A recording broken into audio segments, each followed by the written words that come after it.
I'm a seventh-generation Mormon. My ancestors joined the church in England, migrated to Nauvoo, Illinois, and crossed the plains as pioneers.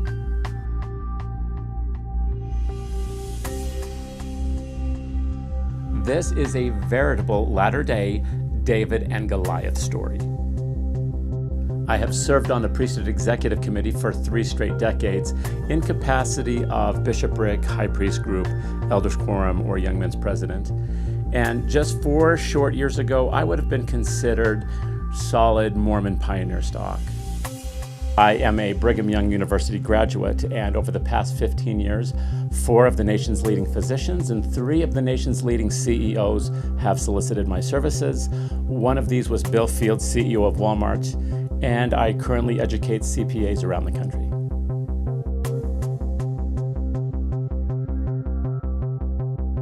Problems really began when I married into an LDS General Authority family in 1989, which quickly proved to be disastrous.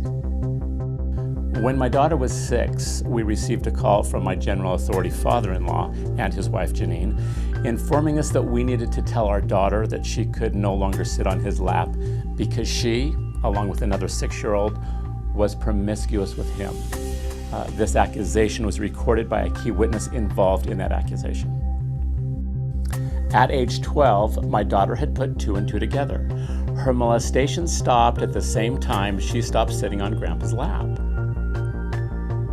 This is not the typical he said, she said pedophilia case. Elder Mickelson made the first accusation against not 1, but 2 6-year-old girls claiming that they were promiscuous with him, never providing any detail of what they actually did to him.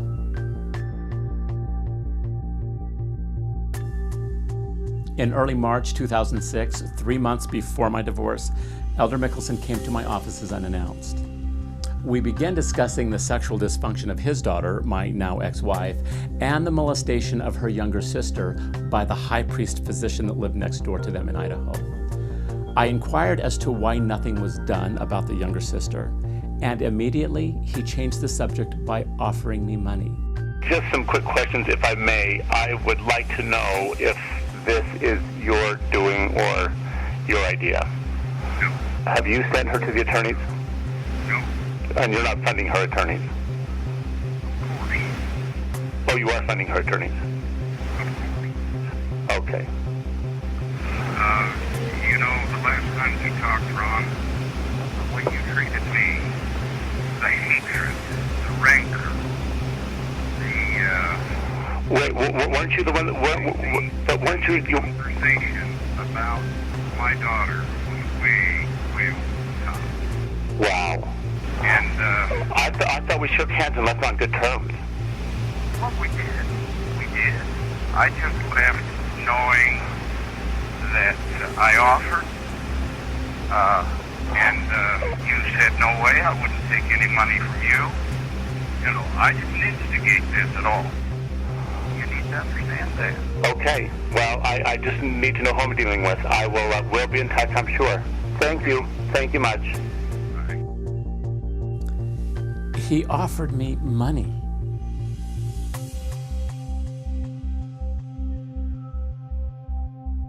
I went to the Quorum of the 12 Apostles with this bribe, my evidences, and the abnormal sexual patterns. I provided each one of them with a certified letter in 2007 and again in 2008, yet they stood squarely behind their general authority. And quite understandably so, they had much more to lose than simply the reputation of one general authority. These 12 apostles should be no less culpable than the administrators in the Penn State case. You see, Elder Mickelson's accusation against these 2 6-year-olds coincided with his being called in 2002 by Apostle Richard G. Scott to co-chair the translation of the LDS Spanish Bible together with him. This explains Elder Scott's orchestration of my divorce. He couldn't be responsible for selecting a pedophile to translate that Spanish Bible. Suddenly, the doctrine of being called of God takes on a whole new dimension. In very real terms, my family was sacrificed on the altar of that Spanish Bible.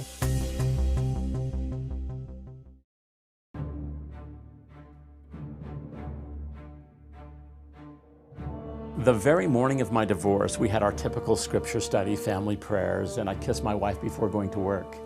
2 hours later, I was surprised with divorce papers, and shortly thereafter discovered that my children were hauled away to the Mickelson compound west of Idaho Falls for 3 weeks. There, they attempted to turn my children against me. My children have offered witness of these attempts. The local church leaders were heavily involved in Elder Scott's orchestration up to 4 months prior to the divorce.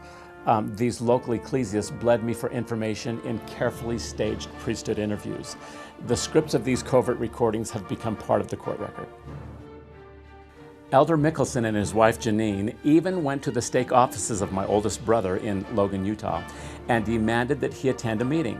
And in front of his stake president, he was threatened and belittled simply for providing a good character witness of my fathering abilities in court. Nothing short of obstruction of justice through witness tampering and/or witness harassment. My own mother, who conceived me through an adulterous affair, provided an affidavit against me in court. Obviously, she didn't turn out to be the asset the church wanted her to be. After 3 threats of excommunication, if I didn't remain silent about the molestation of 2 6-year-olds, I gave them an ultimatum. If they didn't have my records off the church rolls within 2 weeks, I was going public with my evidences. And history shows they once again met my demands. Another damning reality is that I represented myself in court in staunchly Mormon Provo, Utah. When the church's legal aid team had me up against the ropes facing jail time, I easily flipped the equation, winning primary full-time custody of my 3 children within a 24-hour period. Why did the church cower so quickly and settle for everything I wanted? Better yet, why was the church involved in my divorce case in the first place?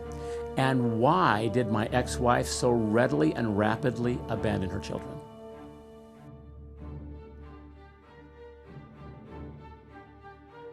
Years later, I was contacted by a group of LDS psychiatrists who heard about my case. They asked that I safeguard their anonymity in return for information. They claimed that they were treating child molestation victims of LDS general authorities, and they named 2 apostles as perpetrators. I also covertly recorded these discussions. From these psychiatrists came the information regarding the 30-year, 3-generational pedophilia ring in Oklahoma City that began in Elder Colomore's furniture store, which the prophet Gordon B. Hinckley was referencing in his 1996 interview with Mike Wallace on 60 Minutes. So that your clergymen tend to sympathize with the men, the abusers, instead of the abused. There'll be a blip here, a blip there, a mistake here, a mistake there. This is not a mistake here or a mistake there whenever you re-victimize and threaten the victims into submissive, obedient silence against the standing laws of the land. That, my fellow citizens, is a well-coordinated, well-thought-out effort, not a mistake.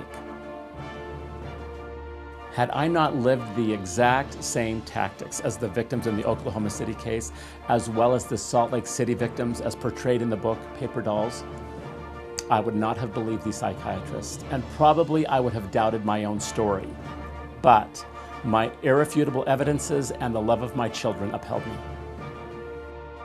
As a family-oriented church that is supposedly led and guided by Christ, you don't call Oklahoma's LDS Congressman Ernest Distook and have him seek favors in the judiciary against the victims. This is not a mistake. This is willful LDS crony corruption. Lastly, as per President Hinckley's words, who used to be my favorite prophet, the victims are not mere blips here or blips there. These are devastated lives. This merely showcases Hinckley's disdain for the victims, the identical showcasing of the Catholic Archdiocese towards their victims.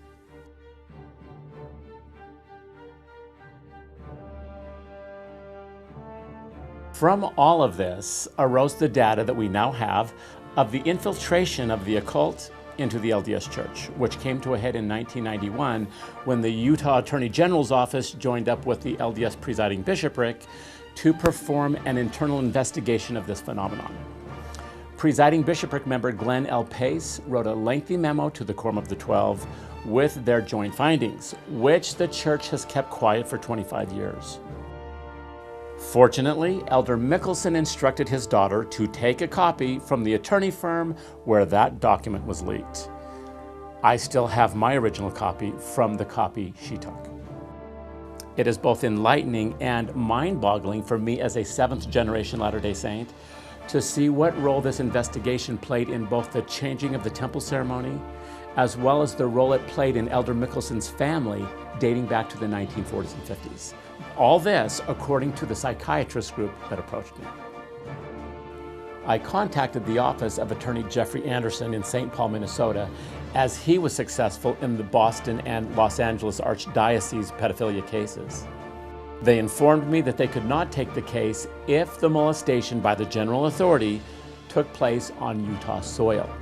He confirmed that the church owns the judges via the oath they take entitled the Law of Sacrifice, wherein these judges, law enforcement, and other LDS civil workers take an oath to sacrifice their own lives if necessary to defend the church, many of whom have enacted the slitting of their throats to solemnify that oath.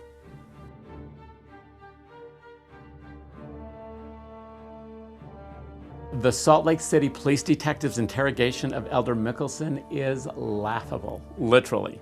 They laugh robustly together 11 times in his 13-minute interrogation. Hi, Mr. Mickelson. How are you? Thank you for calling me. Well, I understand you've been trying. I have. Did any of that ever happen so I can just ask that question and get it out of the way? No, absolutely not. Okay. I knew you were going to say that. No good deed goes unpunished. Yeah, I know. I'm sorry. So I don't want to burden you with that, having to worry about that. So Ron, because he's part of this, is going to come in for an interview on Monday. And we'll see just how he behaves when he gets here. I'm anticipating an interesting meeting with him. So. He can also be very vindictive and hateful, so. Yeah, well, and I expect him to behave that way, so. These videos and the detective's fabrication in the police report showcase the blatant LDS crony corruption. I have unsuccessfully gone through the appellate process in Utah to seek justice for my daughter and our family. But even if I were given audience at the Utah Supreme Court level, 4 of the 5 justices on the Utah Supreme Court bench have also enacted the slitting of their throats in taking this LDS oath to defend their church with their lives.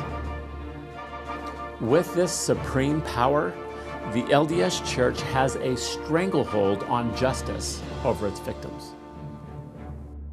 Had a Mormon become president of the United States, his oath to the church would clearly trump his oath of office as president. This is a serious concern and a conflict of interest for the people of the United States. It is also a severe conflict of interest in our judiciary system when justice is out of the reach of the victims, because the majority of the judiciary is beholden, by way of this death oath, to defend their church, regardless of the goodness or intentions of those individual LDS judges. It is an unquestionable conflict of interest. Pedophilia is a societal problem. If you're not part of the solution, you are part of the problem. And donating to these entities that perpetrate, hide, or cover for these perpetrators only means that you are a financier of child molestation.